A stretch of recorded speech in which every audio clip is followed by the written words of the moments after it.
beaucoup. Je ne sais pas si je suis obligé de prendre ce micro. Merci, Marraine.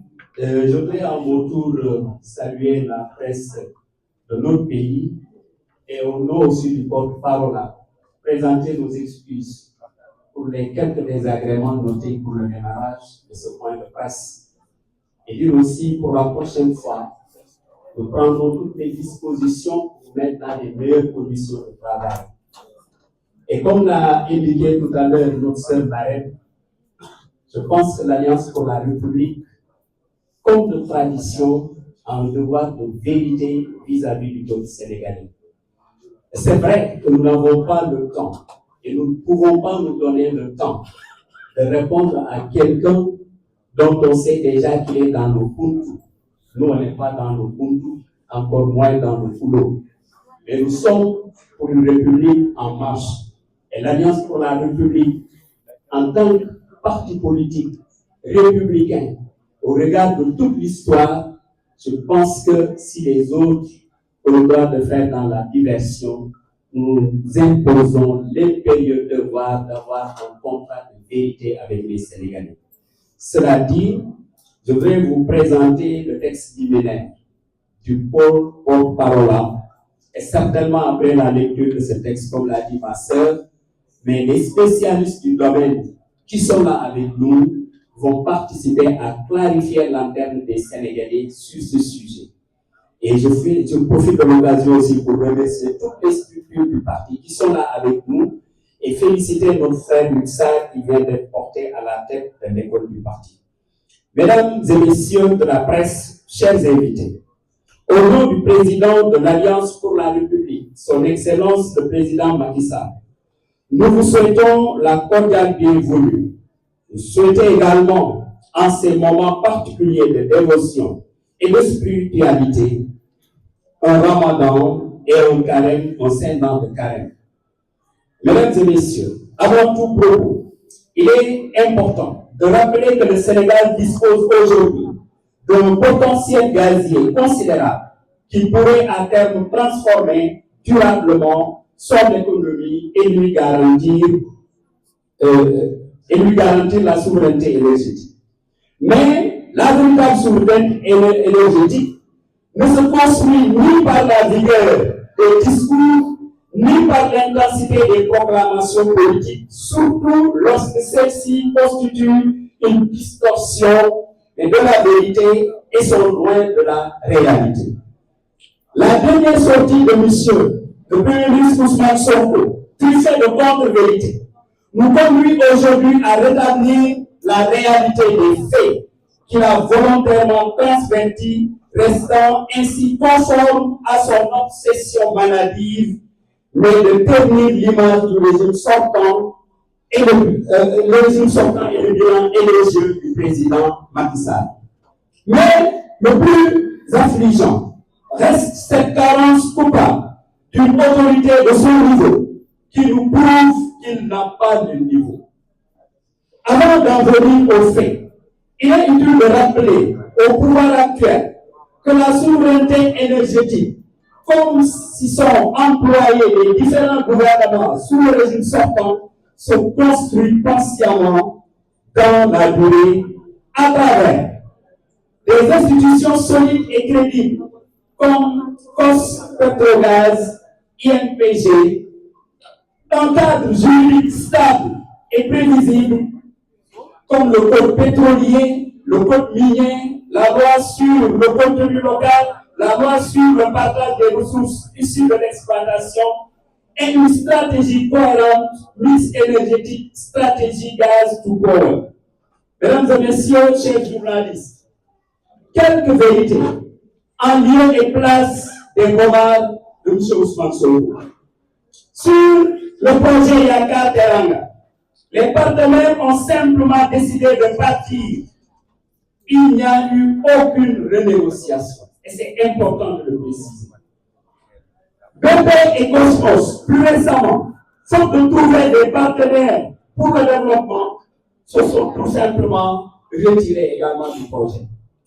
Donc, il est faux de dire que le Sénégal a repris.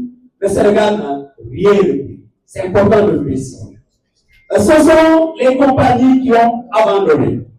D'abord, BP en 2023, en mettant l'accent sur GTA, où elle avait déjà financé le développement pour plus de 7 milliards de dollars, et disait même 8 milliards de dollars.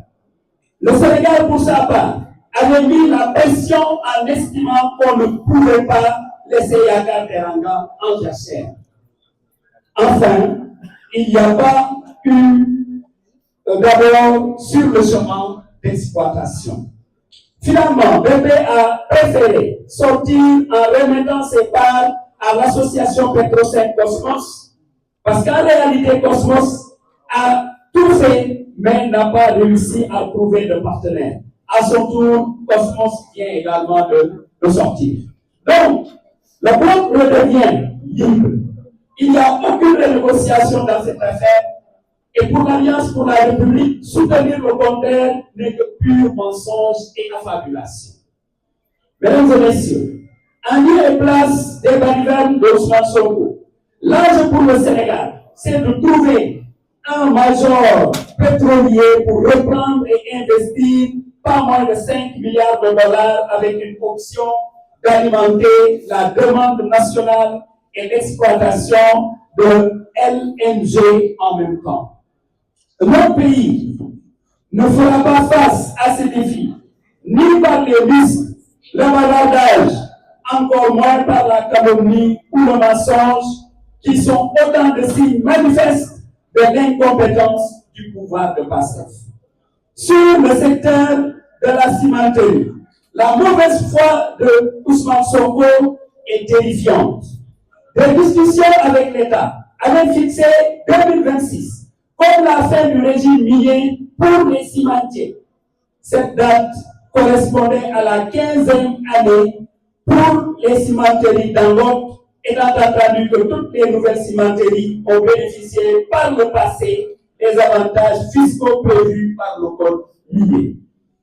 En l'occurrence, il ne s'est jamais s'agi de faveurs qui leur ont été données, mais bien de l'application des dispositions du code minier et du code des investissements du Sénégal au regard du caractère stratégique du secteur. Il convient de noter qu'en 2022, au niveau du code minier, a été ajouté sur le projet gazier GTA. C'est la loi pétrolière qui guide le contrat d'utilisation. Il s'agit d'un projet commun avec la Mauritanie. Le Sénégal, seul ne peut pas se lever et décider de dénoncer le contrat d'utilisation que la loi qui le lie à la Mauritanie et par lequel les deux États partis agissent ensemble. Le véritable défi n'est donc pas de multiplier des annonces spectaculaires, mais de créer les conditions d'un développement maîtrisé, économiquement viable et juridiquement sécurisé des ressources. Et je pense que notre jurisprudence reviendra sur ça tout à l'heure. Dans l'industrie pétrolière et gazière, la crédibilité d'un pays se construit par la constance de ses engagements et sur la stabilité des règles. Une politique de ruine nationale.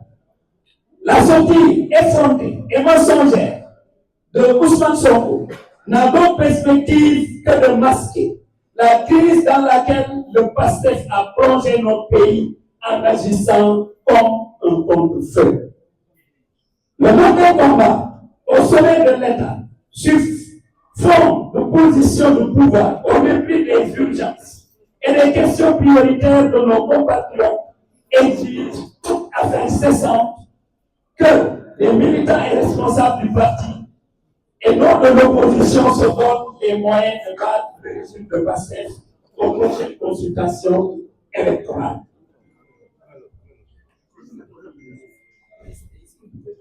Les enquêtes de conjoncture révèlent une baisse significative de l'emploi salarié, la fragilisation et la destruction, particulièrement dans l'industrie manufacturière et les services.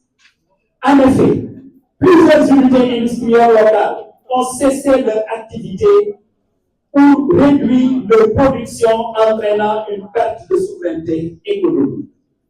Rien d'étonnant au regard du climat de suspicion ambiante, mais surtout de l'incurie du pouvoir PASTEF. Le gouvernement actuel, marqué par des tensions politiques, a contribué à un environnement économique incertain, décourageant les investisseurs, précarisant les ménages dont le quotidien est de plus en plus difficile. Chaque emploi perdu fragilise une famille. Chaque industrie détruite réduit la capacité du pays à créer de la valeur ajoutée et à exporter. Le Sénégal est aujourd'hui confronté à une gouvernance qui, au lieu de consolider les acquis économiques, cherche à l'enfermer dans une république de soupçons. Mesdames et messieurs, chers journalistes, chers invités, le bilan du régime de PASTEF se lit dans les chiffres, mais surtout à travers une société en crise où il est de plus en plus difficile de se nourrir, de se soigner, de payer son loyer, des milliers d'emplois supprimés, des industries détruites, une jeunesse laissée sans perspective, un pays abîmé par la haine et la violence. Le pouvoir qui célèbre toute honte bue, le grand bal des incompétents sans aucun égard pour nos compatriotes. Au lieu de bâtir une économie solide et inclusive, ce pouvoir a choisi l'improvisation et l'arbitraire, laissant derrière lui un paysage économique marqué par la répression. Chaque emploi perdu et une famille fragilisée, nous l'avons dit tout à l'heure. C'est la raison pour laquelle nous le disons, gouverner, ce n'est pas détruire, c'est protéger et développer. Le Sénégal mérite de renouer avec une gouvernance qui crée des opportunités, qui renforce ses industries et qui inspire confiance aux investisseurs. Le régime de PASTEF, marqué par l'incompétence et l'arbitraire, fragilise et installe une atmosphère de méfiance généralisée. Cette dérive menace la cohésion nationale et promet l'avenir des générations qui aspirent à un pays de stabilité, de progrès. Face à ce bilan, il est urgent de rappeler que la République ne peut être un terrain de suspicion et de ruine économique. Elle doit redevenir un espace de confiance, de justice et de prospérité pour tous. La République ne peut être un instrument de suspicion permanente. Elle doit être donc le garant de cette confiance, le garant de la justice et de la liberté. C'est l'occasion pour nous d'avoir un clin d'œil par rapport à tous nos détenus arbitrairement retenus par le régime de PASTEF.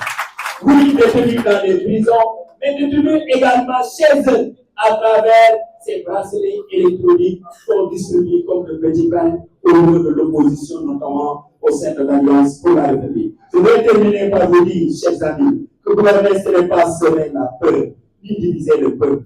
Gouverner, c'est bâtir sur la compétence, l'équité et la responsabilité. Le Sénégal mérite la compétence, mais pas l'improvisation. Et dans bien des cas, cette crédibilité constitue la première richesse d'un État. Oui, un Sénégal de tous, pour tous, selon la belle expression du président Macky Sall.